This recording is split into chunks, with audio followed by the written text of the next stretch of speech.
আজকে যিনি একটি জীবন সংকটে একটি জীবন সত্যি করে আজকে তিনি বিএনপি দলের অঙ্গ সংগঠন সব থেকে ঊর্ধ্বে উঠে সারা দেশে জনগণের আবেগের কেন্দ্রস্থলে তিনি চলে গেছেন।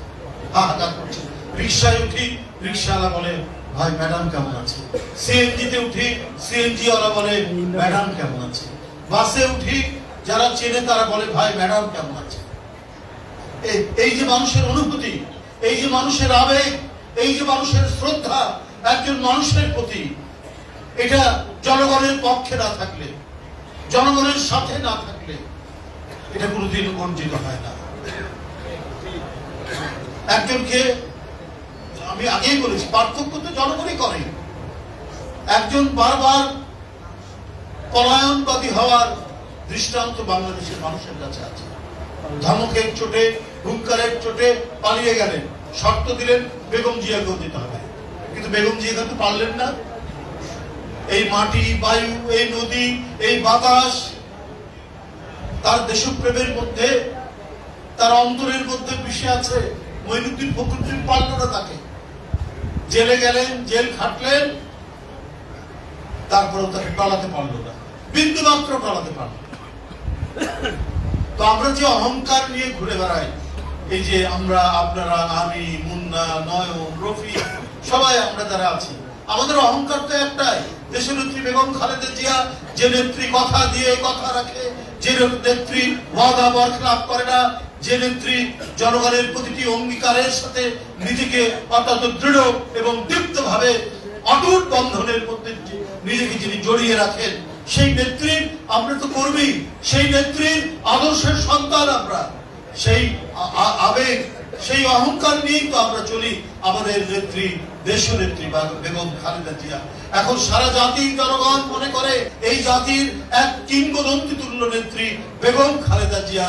এই কারণেই আজকে মানুষ সার্বক্ষণিক ভাবে তারা অপেক্ষায় আছে, তারা সবসময় শুনতে চাচ্ছে যে দেশনেত্রী বেগম খালেদা জিয়া কখন সুস্থ হয়ে উঠবেন, কখন আবার ফিরে আসবেন, কখন আবার জনতার উত্তাল তরঙ্গের মধ্যে তার সেই অপূর্ব কণ্ঠের যে ধ্বনি, যে ধ্বনি মানুষকে সাহসী করে, যে ধ্বনি মানুষকে উদ্দীপ্ত করে, যে ধ্বনি মানুষকে উদ্দীপনার একটি হিমালয় চূড়ার মধ্যে নিয়ে যায়, সেই ধ্বনি কখন শুনতে পাবেন, কখন সেই তার সেই মানে দীপ্ত পদচারণা এই বাংলার মাটিতে আবার দেখতে পাবেন জনগণ।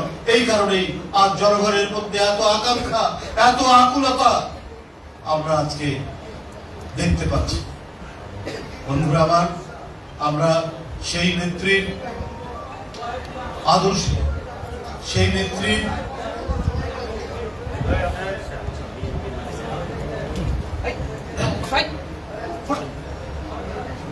বন্ধুরা আমার, এই পরিস্থিতির মধ্যে আমরা আজকে সবাই উদ্বেগ উৎকণ্ঠার মধ্যে আছি। এই উদ্বেগ উৎকণ্ঠার মধ্যে আমরা সবাই আল্লাহর কাছে দোয়া করছি। আজকে সারা জাতি, সারা দেশের মানুষ আল্লাহর কাছে দোয়া করছে। প্রত্যেকে, যেখানে নেতৃবৃন্দ বললেন যে সাদকার কথা, প্রত্যেকেই সাদকা দিচ্ছেন, জানের বদলে জান, এইভাবে অনেক কিছু কোরবানি দিচ্ছেন। এই ঘটনাগুলো আজকে সারা দেশব্যাপী এটি চলছে বন্ধুরা আমার। সুতরাং এই বন্ধুরা, আমরা আমাদের নেত্রীর জন্য আমাদের দোয়া করতে হবে। আজকে